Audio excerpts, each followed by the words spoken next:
Hi folks, Andy, and welcome to today's Kendo rant. I'm in the car again because I'm on the school run, but I've been a bit more prepared this time, and I've printed out some of the questions, and I'm going to get through them because there's quite a lot.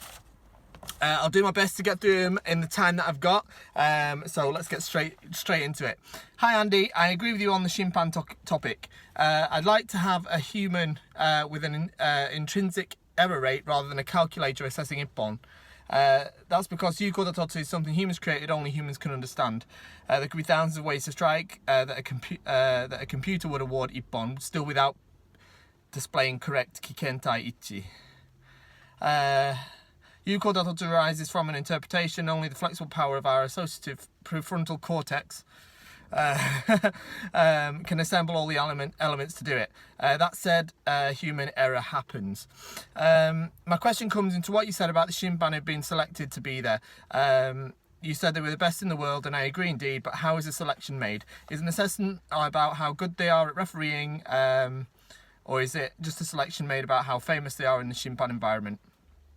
Okay, I don't know. Actually, because I've never gone through that process, so I don't want to say it's like this or that because I don't actually know the official process.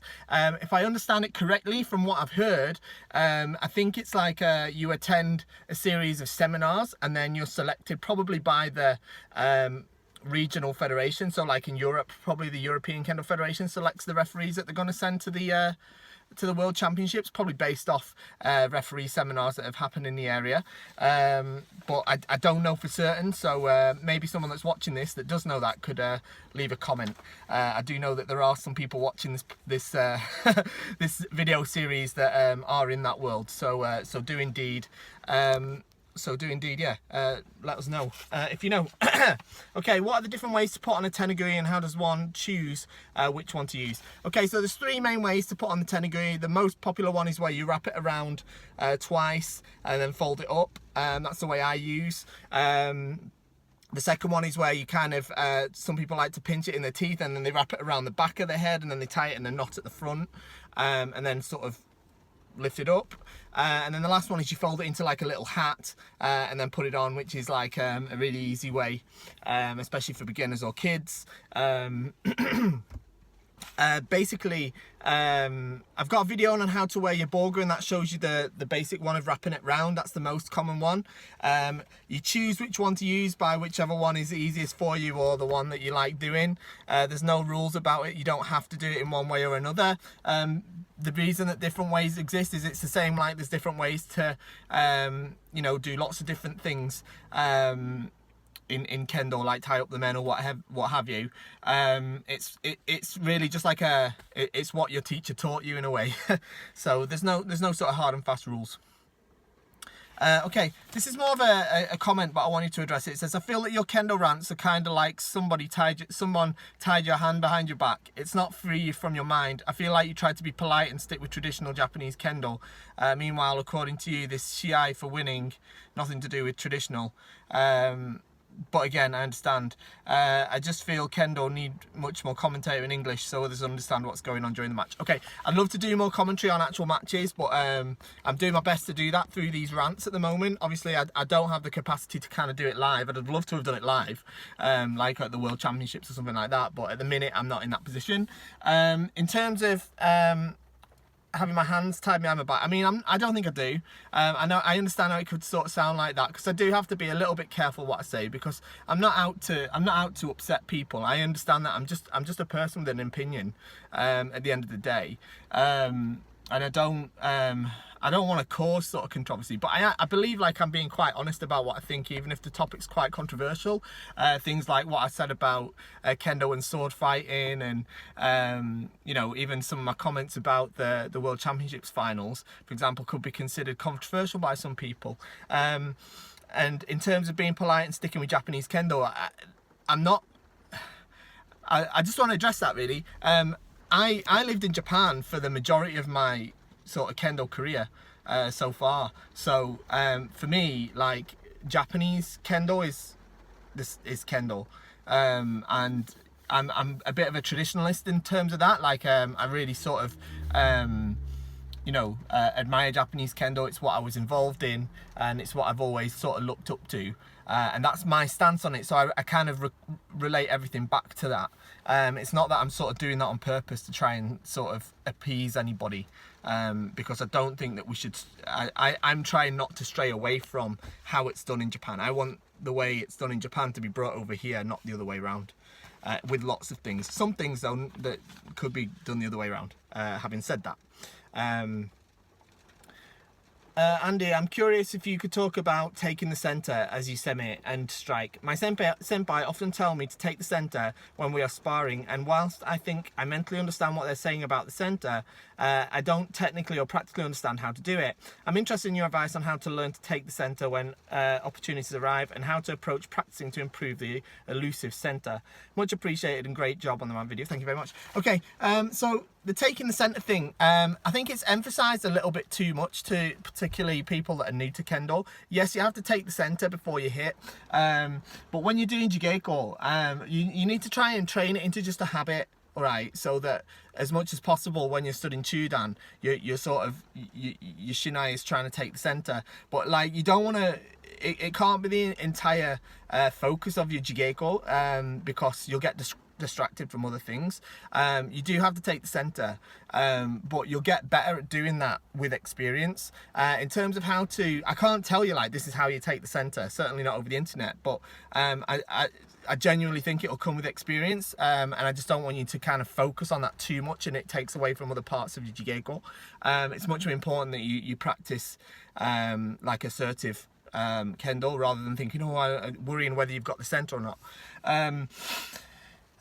What you can do to improve it though is make sure that every time you do Kihon or Kirikaeshi or Ichikomi, that before you strike, that you actively do make sure that your shinai is taking the center physically. So when I say taking the center, I mean the middle of your shinai is pointed at the middle of your opponent's body before you strike. Okay, so yeah, step in, make sure you take the center, man, or step in, man, tayatari, and then kirikaeshi. And if you need to kind of make that a kind of a habit or a muscle memory, and the rest will follow suit. I really believe that with practice. Okay, next one. I've got a question about Shiai. Let's say I hit my opponent. I think it was a good hit. I know at least two of the three referees need to raise their flags in order for my hit to be considered an ippon. What if in that moment I can only see one referee raise a flag? If I allow myself to look around to check the other referees, my opponent might use this chance to hit me. So how do I know that the round is over and I need to get back to the line without losing focus? Okay, so that's a great question. So just to reword it, because I didn't read it out brilliantly. So you need there's 3 referees in the match, and you need 2 or more flags in order to be awarded a point. So what you're saying is when you make a strike, you can only see one of the referees and their flag goes up, and you can't see if the other 2 have got him up. Now this is like a really common scenario, right? It happens all the time. Somebody can only see one referee, they hit the point, they believe it's a point, but the other 2 flags that they can't see didn't go up, but they start to walk back to the line, and actually the fight's still going, and they sort of, the minute they notice, they turn back towards their opponent and then receive a strike. It happens. What you need to do, right, is you need to just don't focus on the flags too much. Focus on making the best ippon. All right, and when you make an attack and you believe it's ippon, then obviously make sure you strike with good zanshin, good posture, make the best ippon that you can. And even if you notice that one flag's gone up and the other 2 haven't, continue, complete that waza, and then just continue the match normally. If the point's been awarded, the shimpan will stop you. Okay, the shimpan will stop you. Okay, so you will have the opportunity. You will know. Okay, you will know, because either the shimpan will stop you, or your opponent will probably stop fighting first, because they will be able, if you can only see one, they are likely to be able to see 2. But yeah, don't worry about it. Just keep focused on the opponent. Okay, and if what I would do probably is I'd make the strike. If I can only see one of the flags up, I would obviously complete that strike and then keep my focus on the opponent until I could see what the shimpan does. Okay, so as opposed to just carry on randomly attacking, you don't necessarily need to do that. You instead, if it isn't awarded, after a moment or 2, the flag will go back down. Okay, but if he keeps it up, and then you'll hear the shimpan, the other shimpan, the main shimpan, the shushin. He will either he will probably shout again, menari or koteari, or he may say yame. But basically he will make you aware that you've been awarded a point. Okay, so that's the best thing to do. What you don't want to do is just because you see one flag go up, instantly just switch off and like, nice one, I've got a point, and start walking back to the line, because then you're going to lose a point if you haven't been awarded it. Okay, hi Andy, I was wondering, are there any benefits of doing Migi Jodan instead of the regular Hidari Jodan?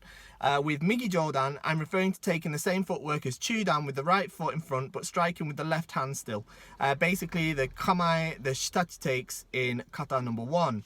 My understanding is that regular Jodan no kamae, the greatest advantage is further reach when striking kata de men. However, the entire body tends to rotate towards the left while making the cut. I tried looking around, but I cannot seem to find a video of anyone taking this kamae. Okay, so for anyone who doesn't know, Jodan no kamae is when you, instead of holding the shinai out in front of you, you hold it up above your head, like in the kata. There's two main types. There's Hidari Jodan, that means left Jodan, so the left foot comes forward and the shinai is held slightly diagonally, and the right Jodan, the feet pretty much stay as they are in Chudan and you lift the shinai straight above your head. So your question is what's the benefit of doing Hidari Jodan over Migi Jodan, especially as the footwork for Chudan is similar to Migi Jodan. Right, the reason is you are correct in mentioning that a big advantage of Hidari Jodan is the reach of the katate waza, the one-handed waza. So from the left-handed Jodan, you can attack with one hand, which allows you to, and it's the left hand that's holding the bottom of the shinai, so you can actually reach a lot further than you can if you're holding the shinai with two hands. Now, when you are in left Jodan with your left foot forward, actually your hips are slightly in what's called a hanmi, okay, so they're slightly diagonal, so you don't point your feet forward in left Jodan, they're actually pointed out slightly sideways, so you're actually stood slightly side on, all right. And then, yeah, you're right, as they hit, they kind of, because they're stood slightly side on, they're already sort of leaning slightly. And essentially, because that left foot's forward, they're getting more reach. Yeah, they're getting the maximum reach. If you had a right foot forward and it's straight, and then you cut with the left hand only, you are going to get more reach than you do with two hands with a regular Chudan, but you're still not going to get as much reach as if you had your left foot forward. Okay, so you are losing a little bit of range by putting the right foot forward. Nothing to say you can't do it, it's absolutely perfectly valid, but it just isn't as tactically advantageous. And also, when you want to strike kote, you have to come to the left. Right, you have to attack to the left, because their shinai almost invariably is going to be pointing diagonally towards your kote, which is here, kind of blocking their kote. So you have to kind of deal with that. All right. Now, it's much harder to move to the left when you've got your right foot in front. So it's a lot easier to attack kote when you've got the left in front, so you can slide around this way and hit the kote. It's not great demonstrating while I'm sat in the car, but I think you understand what I mean. Further, you have other options, like you can step through and make a double-handed strike with the right foot forward. That's also perfectly valid. I think you've just got a lot more options when you use the left foot in front, okay? But indeed, it's harder to do, especially if you're used to fighting in Chudan. Okay? So yeah, that's my sort of thoughts on that. Next one. Hi Andy, I've got two questions. Coming from an e-idol background, these questions, by the way, are from the previous ones are from the YouTube comments, but these ones are from the Kendo Show Early Access group. If you're not in that Facebook group, there's a link in the description. Make sure you click on it and join it. It's totally free to join, but you get early access to when I upload a instructional video about the Kendo Show, you know, like we did recently about Debanawaza or something like that. You get early access to them, and it's a great forum really where you can post these questions. You don't just get my input, but everyone that's in there sort of chips in, and there's a great discussion going on, so get into that if you can. Okay, so this says, two questions I have. Coming from an e-idol background, I've learned to cut differently, and it was initially and I was initially cutting quite hard. So, one, how hard do you cut, and how soft do you cut, and how soft is too soft, sorry. And two, how do you learn to cut faster? Right, okay, so I know almost nothing about the practice of e-idle. Okay, I'm covering the thing there. I know almost nothing about the practice of e-idle. I know quite a bit about e-ito swords, because I've got quite a lot of professional experience about them, but I know very little about actual e-idle in terms of its practice. So I can't talk about how it's different to e-idle in terms of how you cut. What I can talk about though is how you cut in Kendo. How hard do you cut? Now this is one of the ones that's a bit of a misnomer a lot, because people always say you shouldn't cut hard. Well, you actually have to make a powerful strike in order for it to be considered yukodototsu, for it to be strong enough to be considered a point. But a correct cut with good tenorichi that is strong and powerful is different to a kind of hard bash that sometimes you see that's quite painful for the opponent, that is. Let's talk about the men. Okay, so when you hit men, a lot of teachers talk about cutting to about the eye line level. So if you imagine you were cutting down to about the eyes into your opponent. Some people say the ears. Okay, when I'm teaching, I actually usually talk about cutting as far down to the chin, or even the throat. Okay, so cutting all the way through. That's what I like to do. Okay, but what follows from that is doing that with the correct technique. All right. Now, the reason that people usually get told they're hitting too hard is because they're actually hitting with too much power in their right hand. They've got too much power in the right hand. They're swinging the shinai down very hard with the right hand, and that's what results in this kind of hard bash type of strike. That's one, it's very painful for the receiver, and two, it's a very surefire way to break a shinai. If you find you break a lot of shinai, you'll probably find that you're hitting with too much power in your right hand. The shinai is a really good tool for feeding back that sort of thing, actually. So yeah, I mean, I like to think of cutting down to the chin. Some people say the ear, some people even say the eyes. I tend to find that's too light, and I tend to find that most sort of strong Kendo practitioners, particularly that I look up to, and sort of people who use Kendo I like to imitate, tend to have quite a powerful menuchi. The kote as well, I strike all the way through the kote, so to just about maybe a centimeter below the actual kote, but below the actual wrist.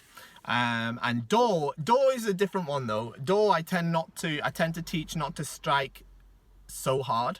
The power can come later with experience, but do is more important to be accurate, because I believe that if you hit the correct area of the do with the correct part of the shinai, you generally still get quite the good powerful strike, especially as do often requires a lot of momentum, especially a technique like nuki-do or kaishi-do, where the opponent's jumping in at you. So yeah, I like to think about, but if we're talking about men, I like to think about cutting down to the chin.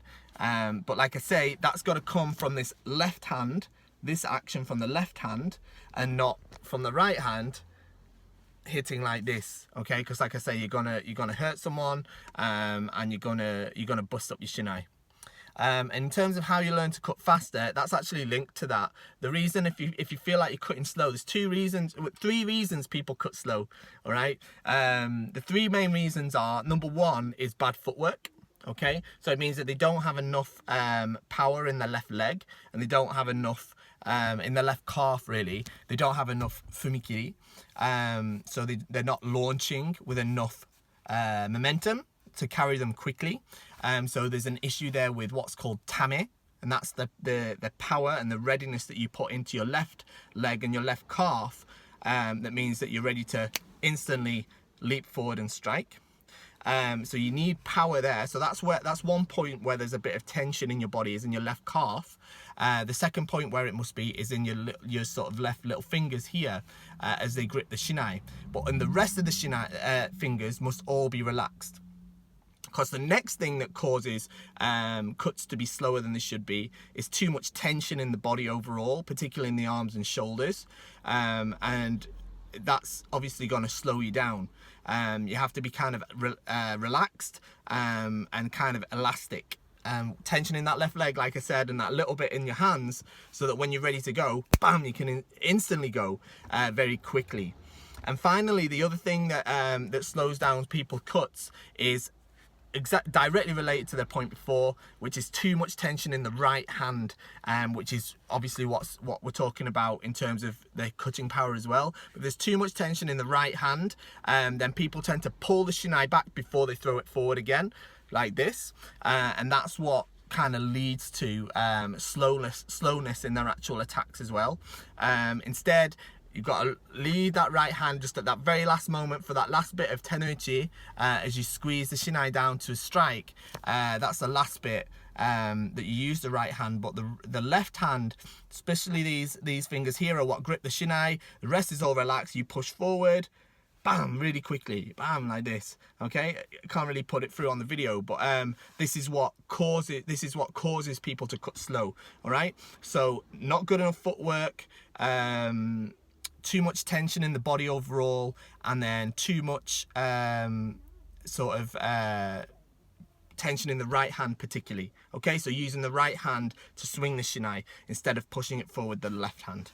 All right, it's not something you'll ever fix overnight though. It's something that it's going to take time and practice. All right, but what you have to do is you have to concentrate on those things whilst you're practicing if you want them to improve. If you don't, then they won't ever get better. All right, don't assume that just practicing is enough to get better. It's not. You have to practice with a purpose. All right, that's certainly something that that you definitely need to keep in mind. It's just about time for me to go and get the kids now, so I'm gonna have to go. I did manage to blitz through those questions though. I hope I answered them all right. I did try to kind of go in to you know, get the answers out, but I hope I didn't sort of glaze over them too much.